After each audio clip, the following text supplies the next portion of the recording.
Ծիծեռնագաբերդի հուշահամալիրում իրականացվող հիմնանորոգման աշխատանքները դեռ նախորդ տարի դարձան բուռն հանրային քննարկումների առարկա։ Ակտիվիստներն ու մասնագետները ահազանգում էին շինարարության կազմակերպման, շինհրապարակի ոչ պատշաճ կահավորման եւ պատմամշակութային հուշարձանի նկատմամբ անփույթ վերաբերմունքի մասին։ Ամենամեծ դժգոհությունն առաջացրեց այն, որ հավերժության տաճարի 12 բազալտե մույթերից 3-ի ապամոնտաժված քարերը պահպանելու փոխարեն վնասվել էին, ինչը մասնագետների մի մասը գնահատեց որպես անթույլատրելի մոտեցում մշակութային արժեքի նկատմամբ։ Քննադատությունների ալիքից հետո ԿԳՄՍ նախարարությունը վստահեցնում էր, որ խոսքը ոչ թե հուշահամալիրի ձևափոխման, այլ անհրաժեշտ հիմնանորոգման մասին է։ Ծրագիրը մեկնարկել է 2024 թվականի հոկտեմբերին եւ ըստ պաշտոնական բարձաբանման նպատակ ունի լուծել տարիներ շարունակ կուտակված ինժեներական խնդիրները, վերականգնելով քարե կառուցվածքները եւ կառուցելով նոր դրենաժային ու ոռոգման համակարգեր։ Սակայն աշխատանքների ժամկետները եւս հարցեր են առաջացնում։ Տարեսկզբին ԿԳՄՍ նախարար Անդրեասյանը հայտարարում էր, որ վերանորոգման ընթացիկ փուլը նախատեսվում է ավարտել մինչև ապրիլի 24-ը։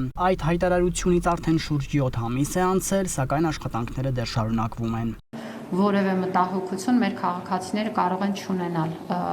Հուշարձանը այսօր էլ բաց է, ովքեր ուզում են այցելել, ապրիլի 24-ին էլ սկսված աշխատանքները ավարտված կլինեն։ Մինչդեռ ընդամենը մեկ շաբաթ առաջ նախարարն արդեն հերթական անգամ այցելել է Ծիծեռնագաբերդ, տեղում ծանոթացել տարածքի բարեկարգման աշխատանքների երկրորդ փուլի ընթացքին եւ հետեւել իրականացվող ծրագրերին։ Մեր նկարահանման պահին շինհրապարակում ակտիվ աշխատանք գրեթե չէր ընթանում։ Տարածքում աշխատողների թիվը սակավ էր, իսկ հիմնանորոգումը շարունակում էր մնալ անավարտ։ Թե երբ վերջնականապես կավարտվեն աշխատանքները, առայժմ հայտնի չէ։ Նախկինում պատասխանատուները հայտարարել էին, որ ծրագիրն իրականացվում է փուլերով, իսկ դրա ամբողջական ավարտի ժամկետները տարբեր հայտարարություններում տարբեր կերպ են ներկայացվել։ Հիմնանորոգումն իրականացնում է BIDEC ՍՊԸ-ն, իսկ ծրագրի համար պետական բյուջեից հատկացվել է շուրջ 743 միլիոն դրամ։ Հաշվի առնելով հուշարձանի կարևորությունը, ծրագրի արժեքը, հանրային հետաքրքրությունն ու հնչած մասնագիտական քննադատությունները, դրա ընթացքն ու արդյունքները շարունակում են մնալ հանրության ուշադրության կենտրոնում։